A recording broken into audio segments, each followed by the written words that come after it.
Hello friends, welcome my YouTube channel. दोस्तों, आज के इस वीडियो में हम विज्ञान के कुछ महत्वपूर्ण प्रश्न देखेंगे जो आपके सभी आने वाले एग्जाम के लिए महत्वपूर्ण है। तो इसलिए वीडियो को बिना स्किप के पूरा अंत तक देखते रहिए। तो चलिए आज का वीडियो शुरू करते हैं। तो यहाँ पर आज का पहला क्वेश्चन है, सापेक्षता का सिद्धांत किस वैज्ञानिक ने दिया था।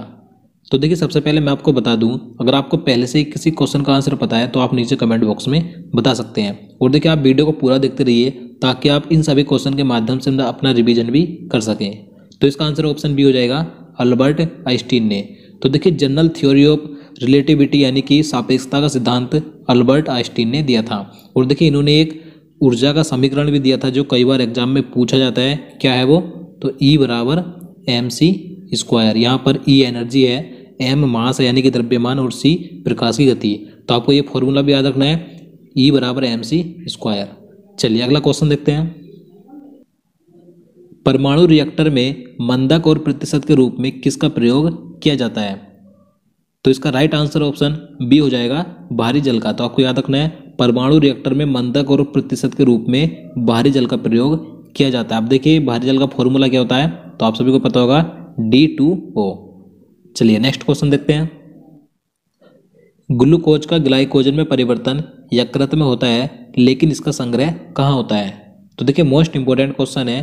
तो इसका आंसर ऑप्शन सी हो जाएगा, यकृत और पेशियों में। तो देखिए, जो ग्लूकोज होता है इसका ग्लाइकोजन में परिवर्तन तो यकृत में होता है, लेकिन इसका संग्रह यानी कि ये इकट्ठा कहाँ पर होता है, तो यकृत और पेशियों में इकट्ठा होता है। तो आपको याद रखना है। और देखिए, ग्लूकोज के ग्लाइकोजन में परिवर्तन करने की प्रक्रिया को क्या कहते हैं, तो ग्लाइकोजिनिस कहते हैं। तो आपको याद रखना है। चोट लगने पर किस प्रोटीन के द्वारा रक्त जमता है।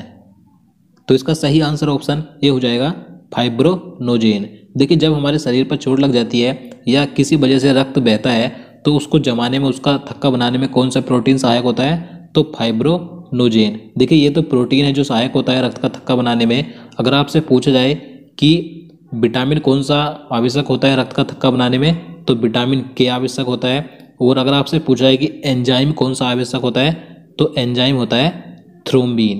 तो आपको तीनों याद रखने हैं। अगर आपसे प्रोटीन पूछा जाएगा तो फाइब्रोनोजेन, विटामिन पूछा जाएगा तो विटामिन के, और एंजाइम पूछा जाएगा तो थ्रोम्बिन। चलिए नेक्स्ट क्वेश्चन देखते हैं। मलेरिया रोग का प्रमुख कारक क्या है। तो इसका राइट आंसर ऑप्शन बी हो जाएगा, प्लाज्मोडियम।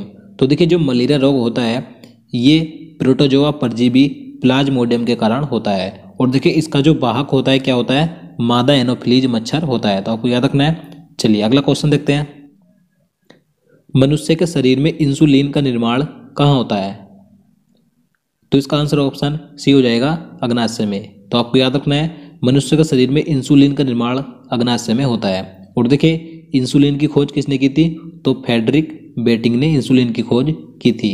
अगर हम बात करें इंसुलिन की कमी से कौन सा रोग होता है, तो ये क्वेश्चन कई बार पूछा जाता है। तो देखिए, इंसुलिन की कमी से डायबिटीज यानी कि मधुमेह रोग हो जाता है। तो आपको याद रखना है। चलिए नेक्स्ट क्वेश्चन देखते हैं। किसकी उपस्थिति के कारण गाय के दूध का रंग पीला होता है। तो इसका सही आंसर ऑप्शन डी हो जाएगा, कैरोटीन। तो देखिए, गाय के दूध का रंग जो हल्का पीला होता है किसके कारण होता है, तो कैरोटीन प्रोटीन के कारण होता है। तो आपको याद रखना है। और यहाँ पर अगर हम बात करें कि भैंस के दूध का सफ़ेद रंग किसके कारण होता है, तो कैसीन प्रोटीन के कारण होता है। तो आपको दोनों याद रखने हैं, गाय के दूध का पीला रंग कैरोटीन के कारण, और भैंस के दूध का सफ़ेद रंग कैसीन प्रोटीन के कारण। चलिए अगला क्वेश्चन देखते हैं। मनुष्य में रक्तचाप किस ग्रंथि के द्वारा नियंत्रण होता है। तो इसका सही आंसर ऑप्शन ए हो जाएगा, एंड्रिनल ग्रंथि। तो देखिए, जो एंड्रिनल यानी कि अधिवृक्क ग्रंथि होती है, तो ये मनुष्य में रक्तचाप को नियंत्रण करने का काम करती है। तो आपको याद रखना है। और देखिए, रक्तचाप यानी कि ब्लड प्रेशर किस यंत्र से मापा जाता है, तो स्फेग्मो मैनोमीटर से ब्लड प्रेशर मापा जाता है। तो आपको याद रखना है। चलिए नेक्स्ट क्वेश्चन देखते हैं। क्वेश्चन नंबर 9 है, डार्विन ने कौन सा सिद्धांत दिया था। तो देखिए, डार्विन ने सिद्धांत दिया था नेचुरल सिलेक्शन का। तो इसका आंसर क्या हो जाएगा, ऑप्शन ए हो जाएगा, नेचुरल सिलेक्शन यानी कि प्राकृतिक चयनवाद का। अब देखिए, यहाँ पर बात करें उत्परिवर्तनवाद का सिद्धांत किसने दिया था, तो हुगो डी ब्रीज ने दिया था। और जो आनुवांशिकी यानी कि जेनेटिक्स का सिद्धांत था ये दिया था ग्रेगर जॉन मेंडल को। ग्रेगर जॉन मेंडल को ही आनुवांशिकी का पिता कहा जाता है। तो आपको याद रखना है। चलिए नेक्स्ट क्वेश्चन देखते हैं। जीवों तथा वातावरण के पारस्परिक संबंधों का अध्ययन क्या कहलाता है? तो देखिए, जीवों तथा वातावरण के जो पारस्परिक संबंध होते हैं उसके अध्ययन को कहते हैं इकोलॉजी। तो इसका आंसर ऑप्शन बी हो जाएगा, इकोलॉजी। चलिए नेक्स्ट क्वेश्चन देखते हैं। गुणसूत्रों पर जीनों की उपस्थिति का क्रम क्या है? देखिए, इसमें बताना है कि जो गुणसूत्र यानी क्रोमोसोम होते हैं तो इन पर जीनों की उपस्थिति किस क्रम में होती है? तो इसका आंसर ऑप्शन सी हो जाएगा, रेखाकार। आपको याद रखना है, जो गुणसूत्र होते हैं इन पर जीनों की उपस्थिति का क्रम रेखाकार होता है। चलिए नेक्स्ट क्वेश्चन देखते हैं। शरीर का कौन सा अंग रोगाणुओं का विनाश करता है तथा शरीर का पुलिस रक्षक कहलाता है? तो इसका राइट आंसर ऑप्शन बी हो जाएगा, यकृत यानी कि लीवर। देखिए, लीवर में कुफर सेल्स पाए जाते हैं जो कि रोगाणुओं को नष्ट कर देते हैं, तो इसलिए इसे शरीर का पुलिस रक्षक कहा जाता है। तो आपको याद रखना है, शरीर का पुलिस रक्षक किसे कहा जाता है? यकृत को यानी कि लीवर को। चलिए नेक्स्ट क्वेश्चन देखते हैं। कोशिका में प्रोटीन संश्लेषण कहाँ होता है? तो देखिए, कोशिका में प्रोटीन संश्लेषण होता है राइबोसोम में। तो राइट आंसर क्या हो जाएगा? ऑप्शन सी हो जाएगा, राइबोसोम में। अब देखिए, जो माइटोकॉन्ड्रिया होता है कोशिका में, इसे माइटोकॉन्ड्रिया को कोशिका का ऊर्जा गृह कहा जाता है। और देखिए, केंद्रक को कोशिका का मस्तिष्क कहते हैं। और देखिए, कई बार पूछा जाता है कि केंद्रक की खोज किसने की थी? तो रॉबर्ट ब्राउन ने केंद्रक की खोज की थी। चलिए नेक्स्ट क्वेश्चन देखते हैं। निम्नलिखित में से किसमें वास्तविक केंद्रक नहीं पाया जाता? तो इसका राइट आंसर ऑप्शन डी हो जाएगा, जीवाणु यानी कि बैक्टीरिया में। बैक्टीरिया में वास्तविक केंद्रक नहीं पाया जाता है। और देखिए, जो बैक्टीरिया होते हैं आप सभी को मालूम होना चाहिए, बैक्टीरिया की खोज किसने की थी? तो ल्यूमन होग ने बैक्टीरिया की खोज की थी। तो देखिए, जो बैक्टीरिया होते हैं ये एक कोशिकीय होते हैं। चलिए अगला क्वेश्चन देखते हैं। जीवन की उत्पत्ति नामक पुस्तक किसने लिखी थी? तो देखिए, ये बुक लिखी थी जीवन की उत्पत्ति ओपे रिन ने। तो इसका आंसर ऑप्शन बी हो जाएगा, ओपे रिन ने। देखिए, इस पुस्तक में जीवन की उत्पत्ति के बारे में विस्तार पूर्वक वर्णन किया गया है, तो आपको याद रखना है। और देखिए, डार्विन की एक इंपॉर्टेंट बुक पूछी जाती है, उसका नाम है ओरिजिन ऑफ स्पीसीज, तो आपको याद रखना है। चलिए अगला क्वेश्चन देखते हैं। शरीर में अधिकतम ऊर्जा संचय किस पदार्थ के रूप में होता है? तो इसका सही आंसर ऑप्शन डी हो जाएगा, वसा के रूप में। आपको याद रखना है, सबसे अधिक शरीर में अधिकतम जो ऊर्जा संचय होता है किस रूप में होता है? वसा के रूप में होता है। नेक्स्ट क्वेश्चन देखते हैं। क्वेश्चन नंबर 17 है, जीवाणु को पादप मानते हैं क्योंकि? देखिए, जो बैक्टीरिया होते हैं इन्हें पादप माना जाता है। आप देखिए, इन्हें पादप क्यों माना जाता है? क्योंकि इनमें दृढ़ कोशिका भित्ति होती है। तो इसका आंसर क्या हो जाएगा? ऑप्शन ए हो जाएगा, इनमें दृढ़ कोशिका भित्ति होती है। और देखिए, मैंने आपको बताया था बैक्टीरिया एक कोशिकीय होते हैं। नेक्स्ट क्वेश्चन देखते हैं। प्रोटीन की इकाई यानी कि यूनिट क्या है? देखिए, प्रोटीन की यूनिट क्या होती है? तो अमीनो एसिड। तो इसका आंसर ऑप्शन सी हो जाएगा, अमीनो एसिड। देखिए, प्रोटीन का शरीर में संचरण अमीनो एसिड के रूप में होता है, तो आपको याद रखना है। नेक्स्ट क्वेश्चन देखते हैं। किस प्राणी में रुधिर नहीं होता लेकिन श्वसन होता है?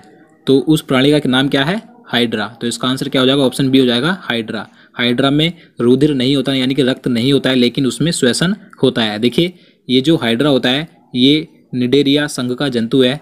इस जलीय जंतु का आकार कुछ मिलीमीटर का होता है। देखिए, इसके अध्ययन के लिए सूक्ष्मदर्शी की आवश्यकता पड़ती है। आप देखिए, ये जो हाइड्रा होता है ये मांसभक्षी होता है, तो आपको याद रखना है। चलिए अगला क्वेश्चन देखते हैं।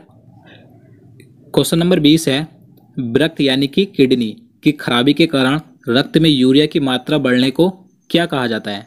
तो देखिए, जब किडनी खराब हो जाती है तो रक्त में यूरिया की मात्रा बढ़ने लगती है, तो उस यूरिया की मात्रा बढ़ने को क्या कहा जाता है? तो यूरेमिया कहा जाता है। तो इसका आंसर क्या हो जाएगा? ऑप्शन ए हो जाएगा, यूरेमिया। आपको याद रखना है, रक्त में यूरिया की मात्रा बढ़ने को यूरेमिया कहा जाता है। नेक्स्ट क्वेश्चन देखते हैं। ज्योति तीव्रता का मात्रक क्या है? राइट आंसर ऑप्शन बी हो जाएगा, कैंडेला। ज्योति तीव्रता का मात्रक होता है। और यहाँ पर बात करें केल्विन की तो ये ताप का मात्रक होता है। और यहाँ पर जो ल्यूमेन है ये ज्योति फलस का मात्रक होता है। और डेसिबल के बारे में आप सभी जानते हैं, ये ध्वनि तीव्रता का मात्रक होता है। तो आपको चारों याद रखने हैं। नेक्स्ट क्वेश्चन देखते हैं। कोशिका के अंदर ऊर्जा का निर्माण किसके द्वारा होता है? सही आंसर ऑप्शन डी हो जाएगा, माइटोकॉन्ड्रिया के द्वारा। आपको याद रखना है। और देखिए, इसमें कार्बोहाइड्रेट का ऑक्सीकरण होता है जिससे एटीपी के रूप में ऊर्जा बनती है। तो आपको ये जरूर याद रखना है कि कोशिका के अंदर ऊर्जा का निर्माण माइटोकॉन्ड्रिया के द्वारा होता है। और इसके अंदर जो ऊर्जा बनती है किस रूप में बनती है? तो एटीपी के रूप में बनती है। चलिए नेक्स्ट क्वेश्चन देखते हैं। कोशिका की आत्महत्या की थैली किसे कहा जाता है? Right answer option A, lysosome को। आपको याद रखना है, इसे कोशिका की आत्महत्या की थैली कहा जाता है। नेक्स्ट क्वेश्चन देखते हैं। शुद्ध कार्बन का सबसे कठोर भाग कौन सा है? देखिए काफी आसान क्वेश्चन है, आप सभी को पता होगा। तो इसका सही आंसर ऑप्शन ए हो जाएगा, हीरा। ये शुद्ध कार्बन का सबसे कठोर भाग होता है। नेक्स्ट क्वेश्चन देखते हैं। शरीर से हृदय की ओर रक्त ले जाने वाली रक्त वाहिनी क्या कहलाती हैं? सही आंसर ऑप्शन ए हो जाएगा, सिरा। आपको याद रखना है, शरीर से हृदय की ओर जो रक्त ले जाने वाली रक्त वाहिनी होती है उन्हें सिरा कहा जाता है। और अगर हम बात करें हृदय से शरीर की ओर रक्त ले जाने वाली रक्त वाहिनी क्या कहलाती हैं, तो उन्हें धमनी कहा जाता है। तो आपको दोनों याद रखने हैं, ये अधिकतर एग्जाम में दोनों पूछे जाते हैं। तो दोस्तों आज के लिए इतना ही। उम्मीद करता हूँ आपको वीडियो पसंद आया होगा। अगर आपको वीडियो अच्छा लगा हो तो वीडियो को लाइक करना, और अगर आप किसी भी एग्जाम की तैयारी कर रहे हैं तो हमारे पहले के सभी वीडियो देख सकते हैं। आपके आने वाले एग्जाम के लिए वेरी इंपॉर्टेंट वीडियो है। तो चलिए मिलते हैं नेक्स्ट वीडियो में।